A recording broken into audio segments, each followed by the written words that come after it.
오늘 성탄 여러분과 함께 나누실 말씀은 마태복음 1장 23절 말씀입니다. 마태복음 1장 23절 말씀입니다. 제가 3년 전에 2019년 코로나 직전이었죠. 그때 했던 설교 내용들, 설교 제목이 임마누엘이었는데 오늘 그 내용들을 좀 같이 한 번 더 좀 나누면서 더 덧붙여서 여러분과 말씀을 보고자 합니다. 마태복음 1장 23절 말씀, 우리 예수 그리스도의 탄생을 축하하고 기념하면서 우리 큰 목소리로 한번 읽어보겠습니다. 시작. 보라, 처녀가 잉태하여 아들을 낳을 것이요 그의 이름은 임마누엘이라 하리라 하셨으니 이를 번역한즉 하나님이 우리와 함께 계시다 함이라. 오늘 설교 제목은 임마누엘입니다. 한 번쯤은 다 들어보셨던 말이고 교회 안 다니시는 분들도 이 이야기들은 잘 아실 겁니다. 혹시 임마누엘의 뜻이 뭔지 아십니까?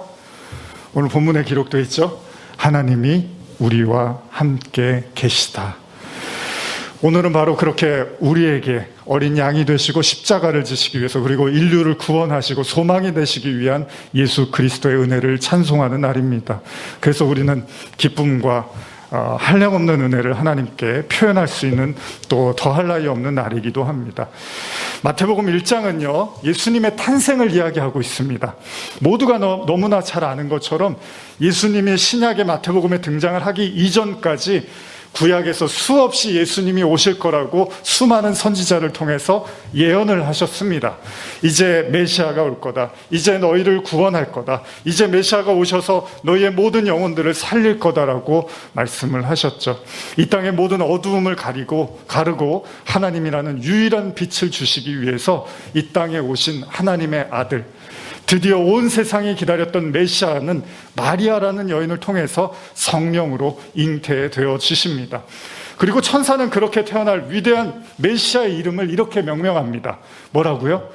임마누엘이라고 지어라.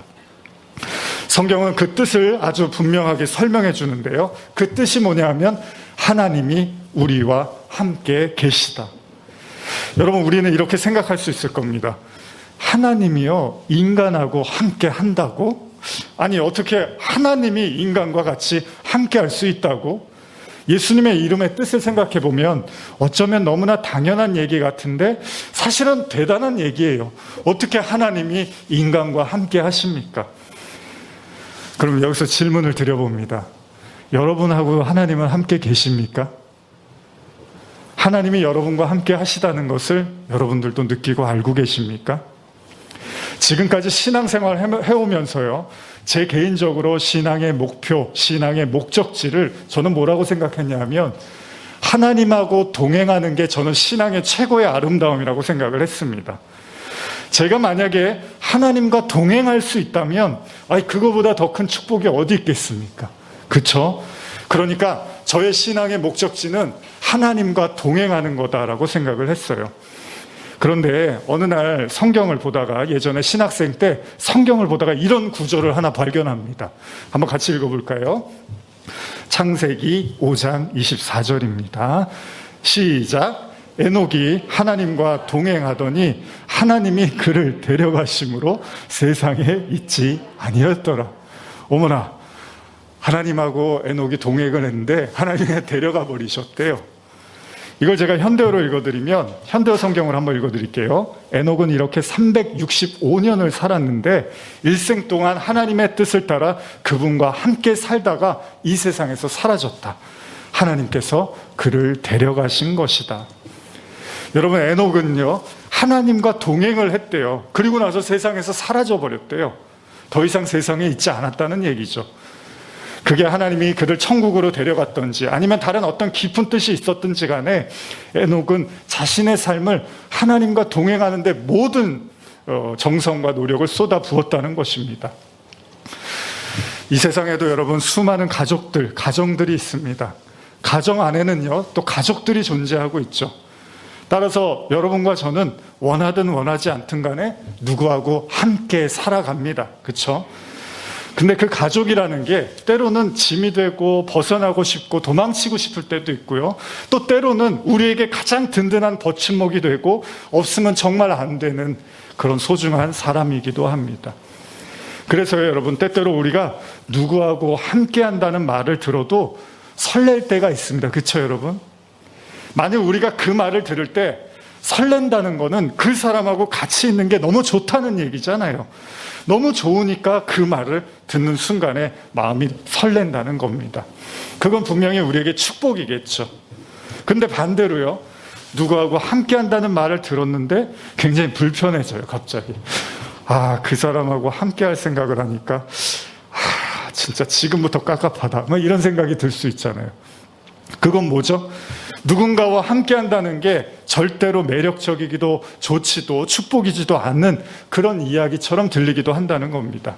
그러니까 중요한 건 여러분, 함께 하는 게 중요한데 누구하고 함께 하느냐가 중요하다는 겁니다. 여러분, 끝없이요, 여러분들을 계속 비난하고 정죄하고 자기 의견만 고집스럽게 말하고 남의 얘기는 안 듣고 처음부터 끝까지 내가 생각한 게 다 옳다, 내가 기준이다, 이런 말을 퍼붓는 사람들의 이야기라면 우리는 그런 사람하고 함께하고 싶지 않을 겁니다. 그런 사람하고 함께하라 그러면 고개를 절레절레 흔들겠죠. 근데 반대로요, 같이 있으면 따뜻해요. 같이 있으면 위로가 돼요. 같이 있으면 이렇게 배려를 잘해줘요. 같이 있으면 나를 이렇게 존중해줘요. 이런 사람이라면 그와 함께하는 시간이 그립고 또 만나고 싶고 또 원할 것입니다. 제가 이 얘기하는 순간에 혹시 떠오르는 사람 있으십니까?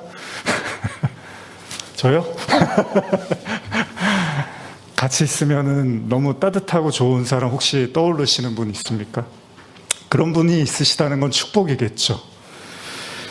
근데 왜 그러냐면 세상이라는 건 전자보다는, 그러니까 후자보다는요, 전자에 가까운 사람이 많잖아요. 그러니까 여러분들이 편하고 아늑하고 위로받는 사람보다는 불편한 사람들이 세상에는 더 많잖아요. 요즘 저도 젊지만 젊은 세대들이 갈수록 이 혼자 지내는 그런 세대들, 혼자라는 거는 뭐 단순히 결혼을 했다 안 했다 이런 게 아니라 사람들을 이렇게 불편해하고 싫어하는 거죠. 사람들하고 어울리기 싫어하는, 이제 저희 젊은 세대들이 더 그런 마음들이 있는 것 같아요. 그래서 그냥 뭐 TV 프로그램도 그런 혼자 살고 이런 거를 되게 이렇게 잘 보잖아요. 사람들이 좋아하고 밥도 그냥 혼자 먹고. 근데 누구하고 함께 한다는 게 이제 좀 짐이 되는 것 같아요. 젊은 세대들일수록 그만큼 세상이 좀 삭막하고 뭔가 불편하다는 이야기이기도 합니다. 그렇습니다. 함께 한다는 게 무조건 좋은 말만은 아니라는 겁니다. 함께해서 좋은 사람이 있고요, 함께해서 싫은 사람이 있다는 겁니다. 자, 그러면 이제 문제가 있습니다. 하나님은 어떨까요? 하나님은 우리가 하나님과 함께하면 행복하다고 생각을 하는데, 그래서 때때로 우리가 지금 불행한 이유는 하나님이 우리와 함께하지 않기 때문에 우리가 불행하고 외롭다는 생각을 하기도 하는데요, 신앙인들은. 근데 여러분, 성경적으로나 신학적으로 보면요, 분명한 사실 하나가 있는데 하나님이 계시지 않은 곳은 없습니다. 이 세상 모든 곳에 하나님이 계시다는 거예요. 하나님은 온 세상, 온 우주에 충만히 계시다는 겁니다. 만약에 저와 여러분들이 소망하는 궁극적인 목표가 하나님과 동행하는 거라면 우리가 좀 생각해 볼 필요가 있다는 거예요. 아기 예수의 탄생과 동시에 명명된 임마누엘이라는 이름, 그야말로 하나님과 우리와 함께 하시겠다는 엄청난 축복임에는 틀림이 없습니다. 그러나 감상적으로만 생각할 문제는 아니라는 겁니다.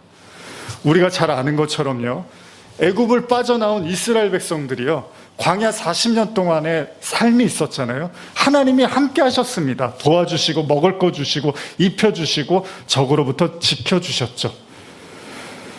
그런데도 불구하고요, 이스라엘 백성들이 이렇게 행복해하지는 않습니다. 광야 40년 동안 하나님이 늘 함께 하시고 불기둥, 구름 기둥으로 함께 하셨는데 이스라엘 백성들이 그 동행에 대해서 그렇게 즐거워하지는 않았다는 겁니다. 그들은 광야에서의 삶이 굉장히 지루하고 피곤하고 도망치고 싶어도 했다는 겁니다. 애굽을 빠져나올 때만 해도 탄탄대로가 열리겠구나라고 생각했던 그들의 마음에 그게 하나의 환상에 불과했다는 겁니다. 다시 말하면 광야 40년 동안 하나님이 함께 하셨지만 이스라엘 백성들은 별로 행복해하지 않았다는 거예요. 여러분, 사람도 그렇지 않습니까? 사랑하면은 연인이 결혼을 하잖아요. 왜 결혼을 하죠? 정말 이제 행복해질 수 있겠구나. 결혼만 하면 너무나 행복할 것 같은데 결혼하고 나면 또 다른 현실이 기다리고 있는 겁니다. 이제 대학에만 들어가면 이제 내 세상이겠구나라고 젊은이들이 생각을 하지만 현실은 그렇게 녹록하지 않습니다. 취직만 되면 모든 게 해결되겠구나라고 생각을 하지만 그것만으로 해결되지는 않습니다. 우리가 원하고 가지고자 했던 것들이 막상 우리 손에 딱 쥐어진다고 해서 그것이 모든 걸 해결해주고 모든 걸 편안하게 해주지는 않는다는 겁니다. 여러분, 광야를 떠돌던 이스라엘 백성의 마음도 그랬습니다. 이제 하나님이 우리와 함께 하시니까 우리는 정말 행복할 거야. 우리는 이제 정말 하나님의 은혜와 축복 속에서 그 시간들을 보낼 거야. 그러나 그들의 현실은요, 늘 하나님께 불평하고 원망하고 아우성을 칩니다. 요점은 뭡니까? 하나님이 함께 하셔도 불행하기도 하더라는 거예요. 놀랍지 않습니까? 모든 신앙인의 궁극적인 목적이 하나님과 동행인데 이스라엘 백성들의 40년을 보니까 그들이 하나님이 동행하셨다고 해서 즐거워하지 않더라는 겁니다. 자, 그러면 하나님이 함께 하신다는 것, 임마누엘의 의미를 한 번 더 우리가 생각해 보고 싶습니다. 제가 이것을 위해서 예를 하나 들기 위한 본문을 여러분과 이전에도 나눴었는데 바로 탕자의 비유입니다. 여러분, 탕자의 비유 아시죠? 아버지가 있고 두 아들이 있었는데 작은 아들이 아버지한테 재산을 다 달라고 합니다. 자기의 몫을 달라고 하고서 집을 나가서 마음껏 살다가 돌아오는 내용이죠. 여러분 한 번쯤은 들어보셨죠?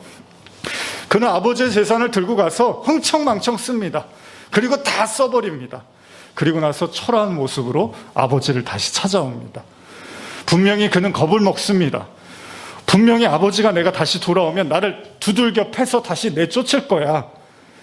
그런데 놀라운 건 그 탕자가 집에 돌아왔는데 아버지가 아무것도 묻지 않고 그 아들을 끌어안아 주고서 입을 맞추고 잔치를 벌려주는 거예요. 그러면서 무작정 집으로 들이는 겁니다. 아버지는 살찐 송아지를 잡습니다. 제일 좋은 옷을 입히고 손에 가락지를 끼우고 그야말로 기쁨의 잔치가 일어납니다. 집안에 풍약이 울리고 그토록 오랫동안 침울했던 아버지의 얼굴에 환희와 기쁨의 화색이 돕니다. 지금 이 순간 아버지는 가장 행복합니다. 그런데 또 다른 사람이 있습니다. 누구죠? 바로 탕자의 형입니다. 큰아들. 그는 어느 때처럼 밭에서 일을 하고 있다가 집으로 돌아가는 길이었습니다. 그런데 그 길에서 음악 소리가 납니다. 풍악 소리가 들립니다. 이게 무슨 소리지? 분명히 어디서 잔치를 벌이고 있구나. 그러나 우리 집은 아닐 거야 라고 생각해요. 왜냐하면 아버지가 항상 둘째 아들이 집을 나간 이후로 우울하고 힘들어 했기 때문입니다. 그런데 집으로 가까이 발걸음을 다가서는데 그 소리는 더더욱 커지기 시작합니다. 그제서야 알아챕니다. 우리 집이구나. 이게 무슨 일이야? 큰 형이 깜짝 놀랍니다. 돌아오는 종에게 물어봅니다. 아니 이게 무슨 일입니까? 그랬더니 다 이야기를 해줍니다. 바로 아버지의 둘째 아들이 당신의 동생이 돌아왔습니다. 그래서 이렇게 아버지가 너무 행복한 나머지 잔치를 벌이고 있습니다. 그때 형이 이렇게 말을 합니다. 누가복음 15장 28절에서 30절인데요. 같이 한번 읽어볼까요? 형이 이렇게 말을 해요. 시작. 그가 노하여 들어가고자 하지 아니하거든 아버지가 나와서 권한대 아버지께 대답하여 이르되 내가 여러 해 아버지를 섬겨 명을 어김이 없거늘 내게는 염소 새끼라도 주어 나와 내 벗으로 즐기게 하신 일이 없더니 아버지의 살림을 창녀들과 함께 삼켜버린 이 아들이 돌아오매 이를 위하여 살찐 송아지를 잡으셨나이다. 화가 났어요. 동생이 집에 돌아왔는데 형이 화가 났어요. 제일 극대노 화가 났습니다. 폭발했어요. 지금 형에게 중요한 건 뭐죠? 동생이 건강하게 살아 돌아온 게 아닙니다. 아버지한테 섭섭한 거예요. 아버지.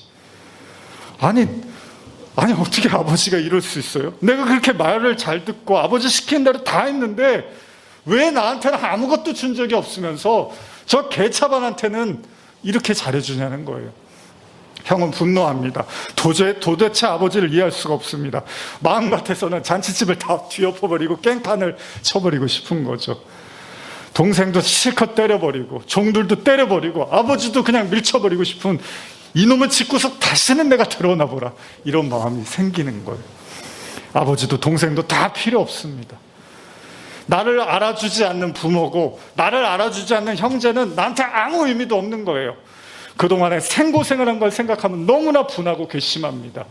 내가 집에서 얼마나 최선을 다했는데 집 나가서 개차반으로 살던 동생을 저렇게 아무렇지도 않게 받아주시다니, 내가 이런 아버지를 믿고 살았는구나.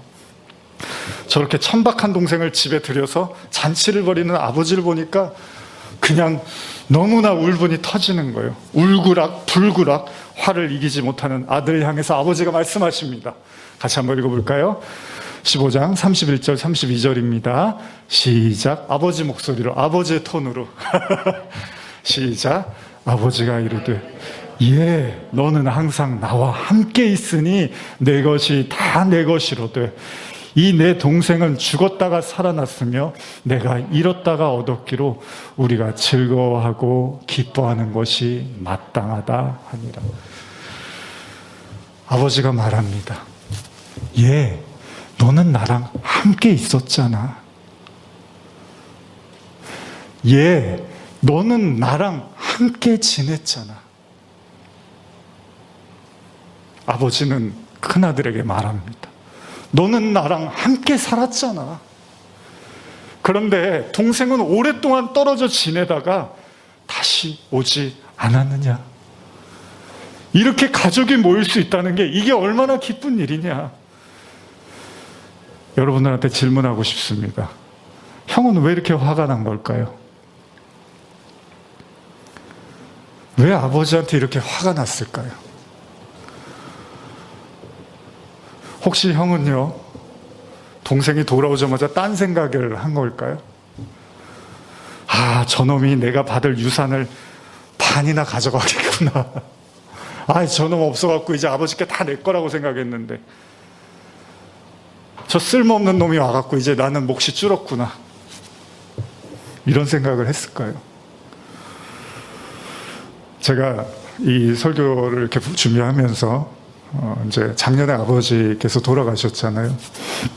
근데 제가 이제 그때 돌아가시면서 좀 지나고 나서 이제 장례식 치르고 좀 지나고 제 마음을 이렇게 좀 아프게 했던 생각이 있었는데요.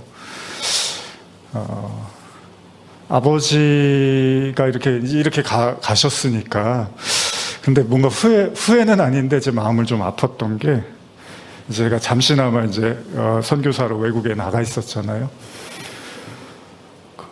그런 생각이 지금도 그렇지만 가끔 드는 게, 물론 이제 어머니도 계시고 오늘 이렇게 장희장모님도 오시고 했는데, 아버지 그 2년, 내가 외국에 있는 2년을 어떻게 보내셨을까? 그냥 그런 아버지의 하루를 이렇게 떠오르게 됩니다. 그러니까 아들을 되게 그리워하셨겠죠. 물론 우리 부모님들 모두 저나 또 저희 가족들 그리워하셨을 겁니다. 근데 그 시간을 같이 이렇게 못한 게 이렇게 마음에 가끔 이렇게 불쑥불쑥 올라올 때가 있습니다. 사실 이렇게 같이 한다는 게 되게 좋은 것 같아요. 어제 제가 뭐 드라마인가 영화 같은 거 보는데 거기 이제 통일 얘기 나오고 하는데 어떤 이제 대사에 그런 대사를 통일이 별거야. 보고 싶을 때 보면 그게 통일이지 그러더라고요. 사실 우리는 이렇게 같이 살면서도 이렇게 만나기 쉽지 않은 또 세상이잖아요. 그러니까 이렇게 같이 한다는 게 사실은 굉장히 좋은 일인데 너무 사는 게 각박해지니까 그런 생각을 이제 아버지의 그런 인연을 떠올리게 됐습니다. 예수님은 이 비유를 통해서 우리에게 무슨 얘기를 하고 싶으셨을까요? 물론 이 비유는 회개에 대한 이야기입니다. 성경 본문에도 그렇게 나와 있습니다. 그러나 오늘 우리가 임마누엘, 하나님이 우리와 함께 하신다는 말씀을 주제로 생각해 본다면 이 비유를 통해서 우리는 무엇을 배울 수 있을까요? 근데 분명한 사실이 있습니다. 아버지께 실망하고 동생을 미워하는 맏형, 큰형의 관심사는 무엇일까요? 왜 동생이 돌아왔음에도 하나도 즐거워하지 않고 한 번 더 우리 본문을 읽어볼까요? 그 형이 왜 이렇게 화가 났는지 한번 다시 누가복음 15장 29절 30절 읽어보겠습니다. 시작. 아버지께 대답하여 이르되 내게 여러 해 아버지를 섬겨 명을 어김이 없거늘 내게는 염소 새끼라도 주어 나와 내 벗으로 즐기게 하신 일이 없더니 아버지의 살림을 창녀들과 함께 삼켜버린 이 아들이 돌아오매 이를 위하여 살찐 송아지를 잡으셨나이다. 무슨 이야기인지 이해 가십니까? 형은요, 아버지하고 함께하는 게 그렇게 즐거웠던 건 아니었습니다. 그 역시도요, 마치 주인에게 채용된 종처럼 일을 하고 있었던 거예요. 그러니까 아버지의 아들로 살고 있었던 게 아니라 아버지께 최선을 다하면 칭찬도 받고 유산도 줄 거라고 생각을 했던 거죠. 다시 말하면 아버지의 비유를 맞추고 아버지의 명을 어기지 않은 이유는 그로 인해서 앞으로 내게 올 상속, 그 무언가를 위해서 아들은 열심히 일하고 있었다는 겁니다. 그래서 자신처럼 살지도 않은 동생에게 아버지가 환대를 베푸자 그렇게 화가 난 거예요. 여러분, 우리가 하나님 믿으면 천국 갑니다. 그러나 천국 가려고 하나님 믿는 건 아닙니다. 자녀들이 부모에게 최선의 도리를 다하면 부모님은 또 자녀들에게 그에 대한 화답을 하지만 화답을 받기 위해서 최선을 다하는 건 아닙니다. 어떤 대가를 위해서 무언가를 하기 시작하면 그때는 주종관계가 됩니다. 아버지가 아니라 주인이고 사장이라는 거예요. 아들이 아니라 종이고 일꾼이 돼버린다는 겁니다. 그건 좋은 관계가 아닙니다. 안타깝지만 탕자의 형은요, 아버지가 아니라 사장님으로 모시고 있었던 거예요. 그렇기 때문에 그는 정말 중요한 사실을 놓치고 있었습니다. 아버지랑 함께하는 게 얼마나 행복한지를 그는 알지 못하고 있었다는 겁니다. 그러나 동생 탕자는요, 비록 개차반으로 살다가 돌아왔지만 그 먼 타지에서 모든 재산을 탕진하고 돼지우리에서 돼지들이 먹는 쥐염 열매를 먹으면서 한 가지 깊은 깨달음을 갖습니다. 뭐라고 생각하냐면요, 같이 읽어볼까요? 누가복음 15장 16절 17절입니다. 시작. 그가 돼지 먹는 쥐염 열매로 배를 채우고자 하되 주는 자가 없는지라. 이에 스스로 돌이켜 이르되 내 아버지에게는 양식이 풍족한 품꾼이 얼마나 많은가. 나는 여기서 주려 죽는구나. 그렇습니다. 탕자는 집을 나와서 고생 끝에 한 가지를 깨닫습니다. 아버지하고 있는 게 가장 행복했구나. 아버지하고 있는 게 가장 풍요로웠구나. 아버지하고 있는 게 가장 기쁜 거였구나. 여러분, 집 나가면 고생이라는 말이 있습니다. 그러나 그 고생 끝에 비로소 깨닫습니다. 집이 얼마나 좋은지를. 그런 관점에서라면 우리는 모두 에덴에서 선악과를 먹고 죄로 인해서 에덴에서 쫓겨난 사람들이 맞습니다. 우리가 지금 이 고생을 하는 것도 바로 그 원죄 때문입니다. 어쩔 수 없습니다. 이미 일어난 일이고 우리가 스스로 살면서 느낍니다. 우리가 얼마나 죄인인지를 말합니다. 그러나 깨달아야 됩니다.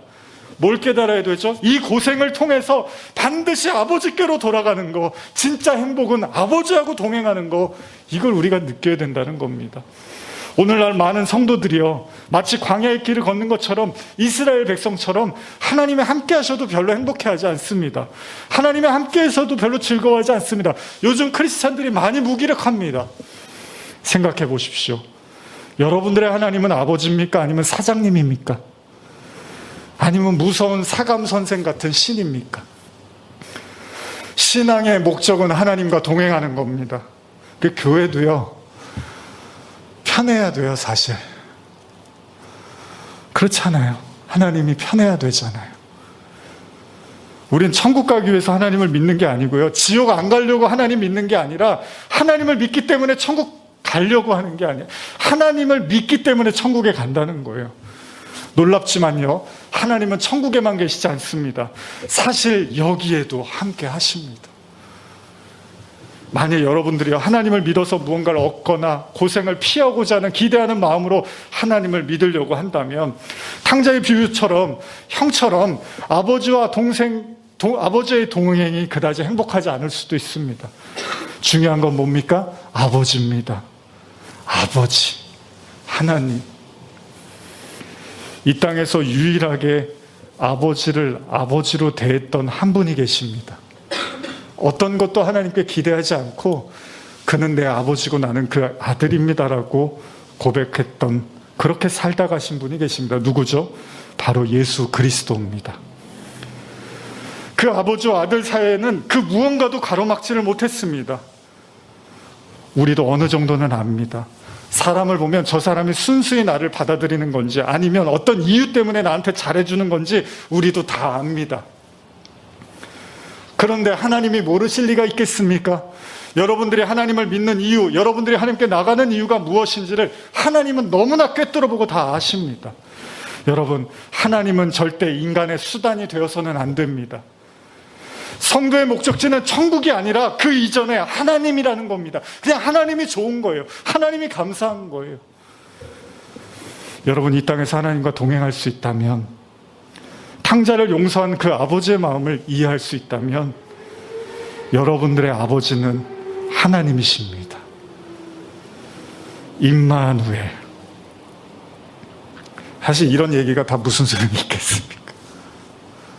여러분, 마음을 열고 귀를 기울여 보십시오. 지금 하나님이 우리와 함께 하십니다. 여러분들이 큰형의 마음이 아니라면, 탕자의 마음이라면 느낄 수 있습니다. 우리를 있는 그대로 받아주시고 맞이해 주시는, 그리고 우리와 동행하시는 그 하나님, 그 임마누엘의 주님, 그 주님이 오늘 여러분들의 마음에 함께 하시길 간절히 소원합니다. 할렐루야. 아멘. 예.